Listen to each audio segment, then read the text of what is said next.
बहुत दिन पहले की बात है। एक गांव में नैना अपने मामा और मामी के साथ रहती थी। बहुत दिन पहले उसके माता पिता एक कार एक्सीडेंट में गुजर गए थे। तब से वो अपने मामा मामी के पास रहने लगी थी। मामा और मामी की एक बेटी थी जिसका नाम था रोशनी। रोशनी देखने में खूबसूरत थी, लेकिन वो बहुत ही घमंडी और बदतमीज थी। नैना के साथ भी उसका व्यवहार बहुत बुरा था, लेकिन नैना के मामा मामी उससे बहुत प्यार करते थे। एक दिन रोशनी बाजार जा रही थी कि नैना ने उससे कहा, मुझे भी कुछ सामान खरीदने मार्केट जाना है, मैं तुम्हारे साथ मार्केट जाऊंगी, चलो एक साथ चलते हैं। क्या मैं तुम्हारे साथ मार्केट जाऊं? तेरी काली शक्ल देखकर मुझे बहुत घिन आती है और तू कह रही है कि मैं तेरे साथ मार्केट जाऊं? बिल्कुल भी नहीं। नैना दुखी होकर बोली, क्या काला रंग होना कोई जुर्म है? इसमें मेरी क्या गलती है? अच्छा चलो फिर। इसके बाद रोशनी नैना को लेकर मार्केट गई। दोनों अपना अपना सामान खरीद रहे थे। तभी रोशनी अपने कुछ दोस्तों से मिली। एक दोस्त बोली, अरे रोशनी तुम इधर? हाँ, कुछ मेकअप की चीजें खरीदने आई थी, रोशनी का एक दोस्त बोला। वो काली लड़की कौन है जो तुम्हारे साथ खड़ी थी? अरे वो हमारे घर की नौकर है। नौकर? घर की नौकर होकर इतने अच्छे कपड़े पहने हैं। हाँ, मेरी माँ कितनी दयालु है, ये तो तुम्हें पता ही है। उन्होंने अपने पुराने कपड़े उसे दे दिए हैं। ये सब सुनकर नैना बहुत दुखी हो गई और मार्केट से निकलकर घर लौट आई। घर आके अपने कमरे में जाके वो जोर से रोने लगी। उसके रोने की आवाज सुनकर मामी उसके कमरे में आई। तुम क्यों रो रही हो? रोशनी ने आज फिर मेरा मजाक बनाया। क्या काला रंग होना मेरी गलती है? अरे बेटी, इंसान की असली खूबसूरती उसके रंग में नहीं, उसके दिल में होती है।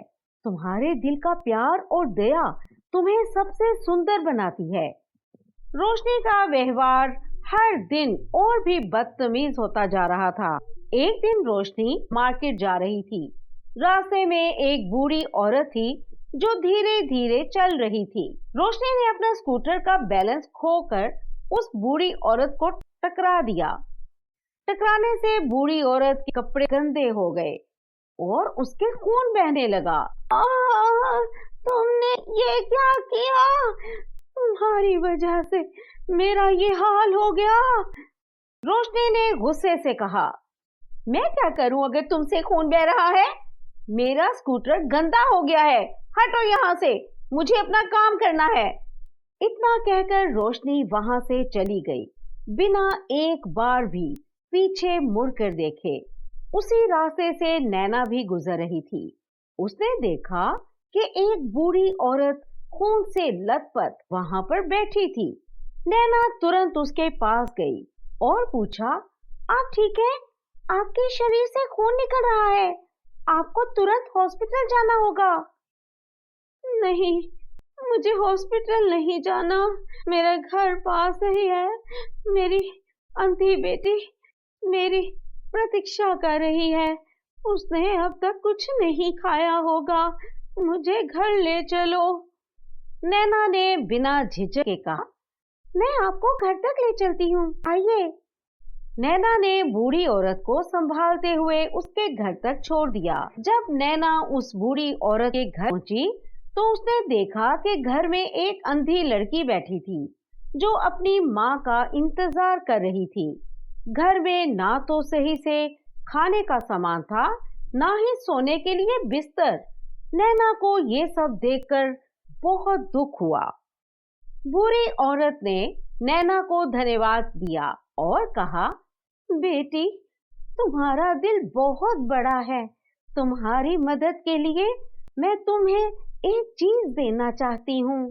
तभी बूढ़ी औरत एक चमकदार जादुई लिपस्टिक निकाल के ले आई। उस लिपस्टिक का रंग हर पल बदलता रहता था, जैसे चांदनी की रोशनी कभी तेज होती है और कभी मध्यम। ये जादुई लिपस्टिक है, जब तुम इसे अपने होंठों पर लगाओगी तो तुम्हारी सारी खूबसूरती और खुशियां खिल उठेंगी। लेकिन याद रखना, ये लिपस्टिक सिर्फ तभी काम करेगी जब तुम अपने दिल से किसी अच्छे काम के लिए इसे यूज करोगी। नैना ने लिपस्टिक को अपने हाथ में लिया और शुक्रिया अदा किया।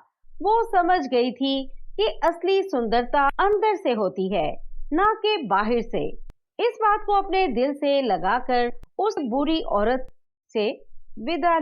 अगले दिन जब रोशनी ने फिर से नैना का मजाक बनाया, नैना चुप नहीं रही। उसने अपने होंठों पर लिपस्टिक लगाई और जैसे ही लिपस्टिक का रंग उसके होंठों पर चढ़ गया, उसकी सारी सुंदरता निखर कर सामने आ गई।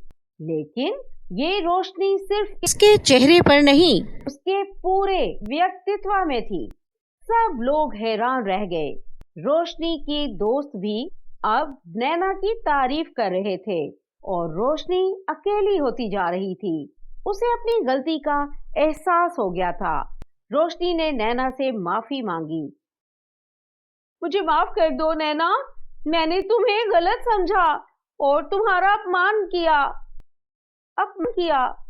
नैना ने रोशनी को माफ कर दिया और कहा, सुंदरता सिर्फ बाहर की नहीं होती, असली सुंदरता दिल में होती है। इस तरह जादुई लिपस्टिक ने नैना की जिंदगी को बदल दिया। लेकिन नैना ने कभी अपने अच्छे दिल और अपनी दया को नहीं छोड़ा।